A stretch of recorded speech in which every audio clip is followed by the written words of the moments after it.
adesso ricominciamo. Faccio una premessa, faremo presentazioni, l'intervista quasi tutta in inglese, io continuerò imperterrita a fare le domande solo in italiano e magari finito lo spritz parlo inglese anch'io.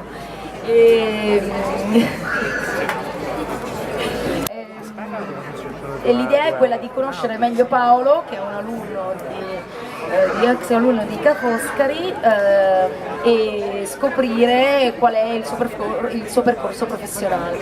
Paolo? What should I say? What was the question? Okay, I believe we're going to do it in English, right? What's the purpose? Okay, you hear me good? Okay. Yeah, so it's actually exciting. It's really exciting to be here for me today because as she was saying, I studied here. I graduated in this building 11 years ago in 2002, and then being back here with amazing people around me and fantastic people even interviewed me but actually I met around the planet. I met her, Domitilla, in Vegas at a Mashable party, Mashable award 2 or 3 years ago, 3 years ago I believe. And Hermione in San Francisco at, well, the very first time I met her at the launch of Startup World. Among the 1 million things she's doing, she launched practically is a virtual international incubator around the planet. Maybe later she's gonna have a better way to pitch what she does. So yeah, I mean, I left here 11 years ago, and it's fascinating to be back here with you guys and giving back. I would say, Ca' Foscari gave me really. It's not like something that I'm saying because I have to, but I believe what I got from studying here was really, really important. I studied computer science, and I had really top-notch professors, and half of them were teaching and studying around the planet, and they gave me already a vision on studying very, very international. We were connected to international programs around the planet, even though I need to say personally I never had university experience abroad during my first years of studies. When I left in 2002, I left first to New York after 9/11, so the perfect period to be to New York. And then when I was in LA, I started my first company in the US. It was a digital agency named was Digitix, and during those years, I chose 3 years later to take another kind of degree. I had a master's degree in international marketing at UCLA, and that also helped me to, well, besides speaking a better English, but to know more about everything that was not related to computer science, right? Is how to talk to people, how to talk to companies, and how to relate in a business English. And then, well, short story is that I moved to San Francisco in 2007 to start my startup entrepreneurial career. I co-founded and invested in a bunch of startups. I had an exit about 4 years ago with one of these companies, and then in the moment of the digital boom, I chose actually to build my own company, P1, with Italian partners. And some of the people on my team are here, Stefano and Pierre, around here. But I think it's better I stop a little bit. I want you girls to ask questions. So, at the moment, we're living in a very exciting times. I think we're on the edge of a global entrepreneurship revolution, where everybody in the world wants to move to Silicon Valley. And every week, thousands of entrepreneurs are arriving to Silicon Valley and not making any impact whatsoever. Paolo, on the other hand, arrived in Silicon Valley, and already in 2 years, how long has it been? 7 years. Well, 7 years has made a huge impact. Everybody in Silicon Valley knows Paolo. He's very respected in terms of startups as an investor. So how the fuck did you do it? To be very clear, I need to say that at the beginning, I had no clue how to network properly with people, because I started going to events at the beginning. In San Francisco, there are more than 100 tech events per week, so it's kind of massive, and it was really hard at the beginning to get noted. You're one out of literally 100,000 people. Everyone entrepreneur or wannabe entrepreneur, and you're just one number. And you go to events, you wanted to meet the speakers, you wanted to meet people, you want to meet the startups, you want to be actually recognized next time you go. So, I can remember that one tiny example for me was to keep investing and going to events. And at the end, there was a tiny overlaps between events. So some people started to recognize me a few months later. I didn't. I totally forgot about their face, but they were better than me to remember me. And I started to get some contacts that I knew was not just random contact, but people that I could relate to. They started to be friends. Then I had friends who started to introduce me to other friends. And every person that I met was not just a friend, was also, during the time, was also an important key person to me. And just to give you also just one example, I have a friend I met in 2002, and he was starting a company called Trulia, and they do real estate online, where you can search prices for houses to buy and to sell. And he sold the company. Actually, no, it went IPO to the New York Stock Exchange only 7 years later, and now he's in a better position. And that was a fascinating story. And it was a friend I met there, and he started like me. So definitely a trick would be to be yourself always. If you really believe in what you're doing, invest strong into the contact, the people, into exactly what you're doing. Don't give up. People are going to San Francisco 2 weeks, 2 months. That sounds like you're a motivational speaker. Don't give up, guys. Just keep on going.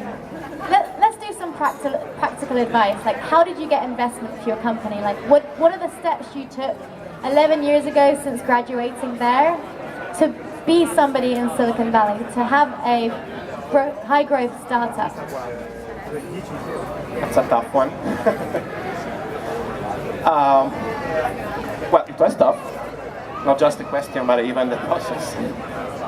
I went through a big roller coaster of emotion, up and down. It was tough to raise money. With the last company, that is the one that is currently not just working, but we are scaling. We are now 20 people almost. What's happened is that I had a lot of doors shut in my face during the first years. And so many times I thought I wanted to just give up. It was really tough, And you also know that, I remember. When you say give up, do you mean move back to Italy? Do you mean kill yourself? What level are we talking?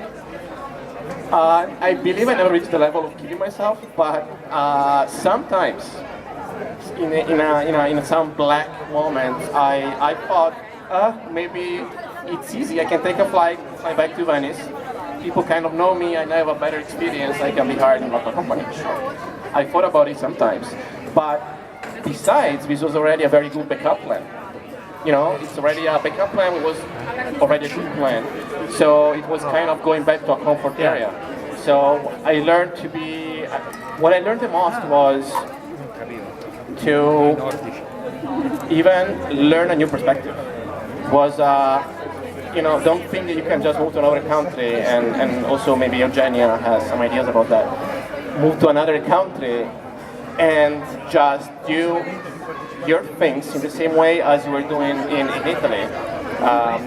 With the same communication processes, how you behave with people is totally different. And I had, at the beginning, I was living like an Italian. And now, I mixed up the two cultures, and I learned how to talk to people at an event, and in the way they even remember me. I learned how to create interest in investors. And What is that? I mean, do you do a little dance? Do you give them wine? How do you get investors? Besides, wine helps. Also food.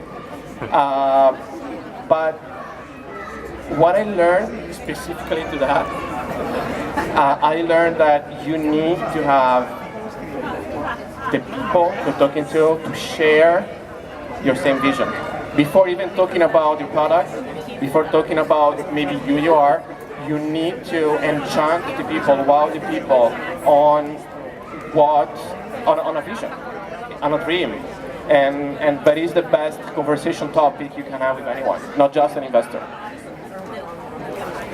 Fatti fare una domanda in italiano immaginando una pillola rivolta a tutti quegli italiani famosissimi delle statistiche che parlano in italiano e in inglese si scocciano a seguirla. Fammi fare una pura parentesi di marketing per Ca' Foscari.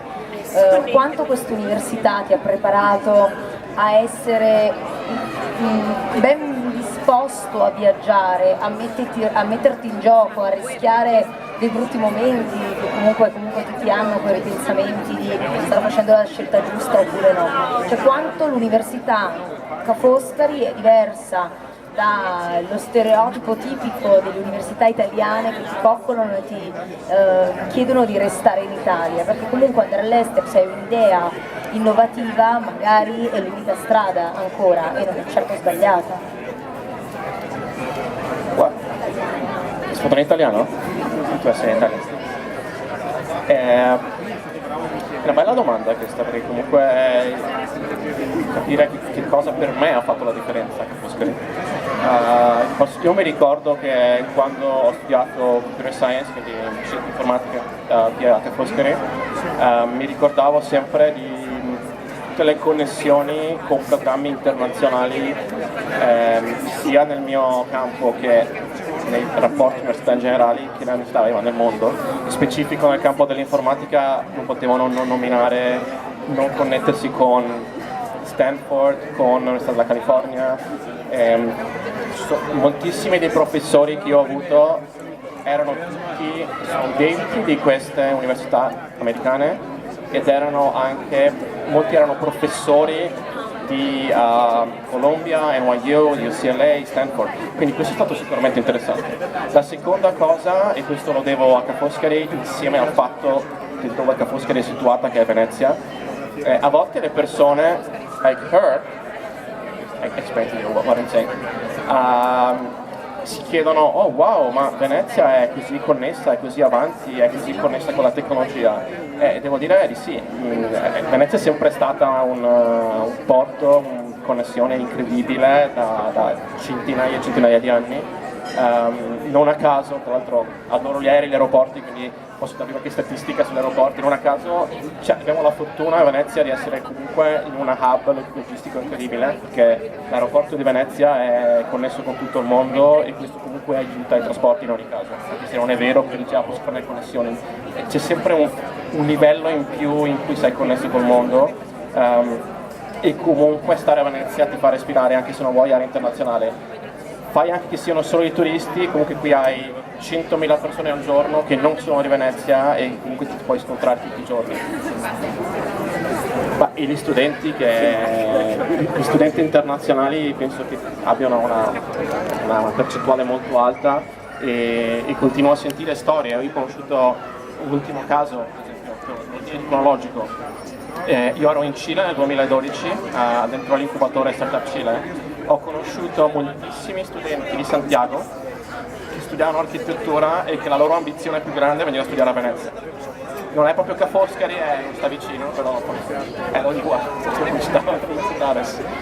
però è comunque collegata allo stesso environment e tuttora penso che sia un posto incredibile in cui studiare e che mi piacerebbe avere anche i miei figli studiare qua.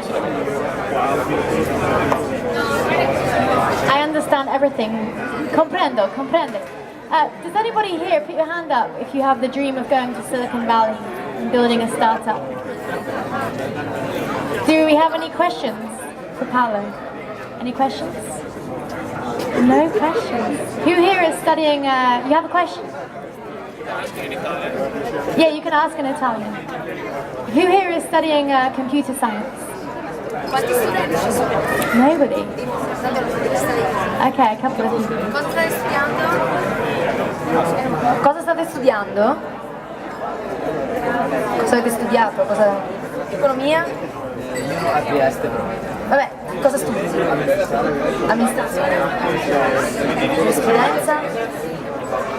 Ecco, probabilmente gli scambi internazionali, qualunque cosa sia, ai tempi miei non c'era, ma un'idea di che cosa si può fare all'estero, quali sono altre possibilità nel mercato del lavoro, visto che comunque non ne avete?